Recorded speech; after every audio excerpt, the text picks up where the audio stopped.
पूछताछ के विरोध में पार्टी की ओर से राष्ट्रीय स्तर पर चल रहे आंदोलन के क्रम में राजधानी में सत्याग्रह का आयोजन किया गया था, लेकिन इस कार्यक्रम में आधे से अधिक कांग्रेस विधायकों की अनुपस्थिति के कारण पार्टी को जवाब देते नहीं बन रहा है।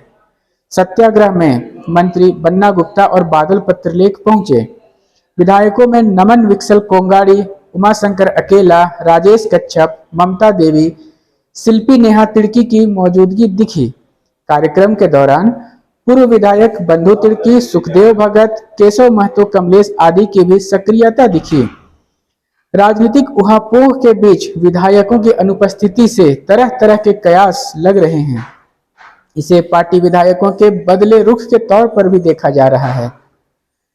गौरतलब है कि राष्ट्रपति चुनाव में क्रॉस वोटिंग के बाद कांग्रेस में बिखराव के आसार बढ़ गए हैं। हालांकि पार्टी की ओर से स्पष्ट किया गया कि मंत्री रामेश्वर उरांव नई दिल्ली में होने के कारण कार्यक्रम से दूर रहे, तो आलमगीर आलम अपने विधानसभा में सक्रिय रहे। दीपिका पांडे के भी नई दिल्ली में होने की सूचना है, जबकि अन्य विधायक अपने अपने क्षेत्रों में सक्रिय रहे। कुल मिलाकर 18 में से 11 विधायक इस कार्यक्रम से दूर रहे। उधर कांग्रेस अध्यक्ष सोनिया गांधी से ईडी द्वारा पूछताछ किए जाने से नाराज कांग्रेस कार्यकर्ताओं ने देशव्यापी आंदोलन के तहत राजधानी रांची स्थित मोरहाबादी मैदान में भी गांधी प्रतिमा के समक्ष सत्याग्रह किया।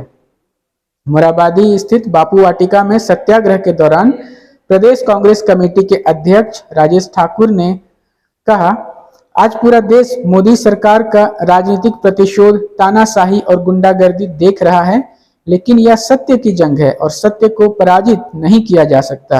ईडी के पीछे छिपकर मोदी सरकार कांग्रेस पर कायराना वार कर रही है। भारत एक लोकतांत्रिक देश है और जिस दिन लोकतंत्र में एक पहिया उलट गया, उस दिन लोकतंत्र नहीं बचेगा।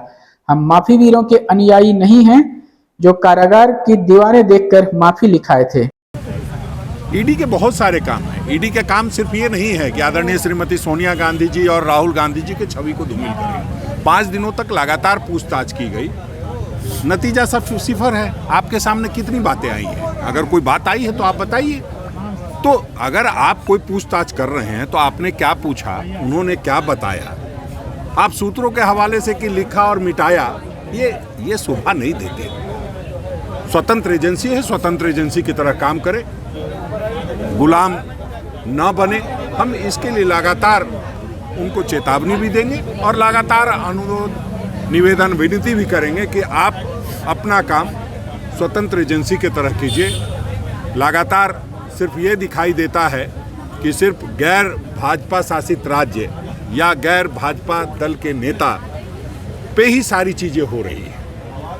थोड़ा अपने गिरेबान में भी झांकने चाहिए केंद्र सरकार को, और अपने जो मंत्री क्या कर रहे हैं। जिस तरह से पहले बार में कुछ बातें आई थी और उन्होंने कुछ लोगों पर कमान कसने का काम किया था, अब एक बार फिर से चेक करा लेना चाहिए कि किसके पास क्या है, तो हमें लगता है ज़्यादा अच्छा होगा। और कार्यक्रम को संबोधित करते हुए स्वास्थ्य मंत्री बन्ना गुप्ता ने कहा कि केंद्र सरकार हर तरह के हथकंडे अपना रही है।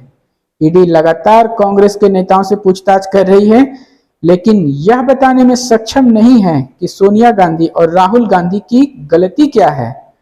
कृषि मंत्री बादल पत्रलेख ने कहा कि केंद्र सरकार महंगाई से आम लोगों का ध्यान भटकाने के लिए ईडी के द्वारा विपक्ष के नेताओं को निशाने पर ले रही है। को हमने राष्ट्र निर्माण में सहायक माना था। उन सबका कोई राजनीतिक इस्तेमाल करे और पूरे परिवार को जिस तरह से उनके चेहरे को, उनके छवि को धूमिल करने का प्रयास किया जा रहा है, वो साधुवाद का परिचायक नहीं है। उसकी हम निंदा करते हैं। और कांग्रेस के सभी लोग जब राहुल जी, सोनिया जी पर कोई प्रहार होता है अलोकतांत्रिक तरीके से, तो हम लोग अपने आप में आत्मचिंतन करते हैं और जुटते हैं। ये स्वाभाविक सत्याग्रह है। हम देश की जनता के सामने उस परिवार में जो गांधी जी से लेकर इंदिरा जी, देश की आज़ादी के लिए जिसने कीमत चुकाई, देश की अखंडता के लिए इंदिरा जी ने अपने आप को मौत के हवाले कर दिया। देश में शांति व्यवस्था बहाल करने के लिए राजीव जी ने बलिदानी दी। तो उस परिवार से सोनिया जी, राहुल जी आते हैं। सोनिया जी जब देश में ही पूरा विश्व आर्थिक संकट के दौर से गुजर रहा था तो उन्होंने एक अलग करैक्टर का ये किया, शो किया कि उन्होंने खुद नहीं प्रधानमंत्री का पद लेकर जो हमारे ग्रेट इकोनॉमिस्ट हैं मनमोहन सिंह साहब को प्राइम मिनिस्टर बनाया।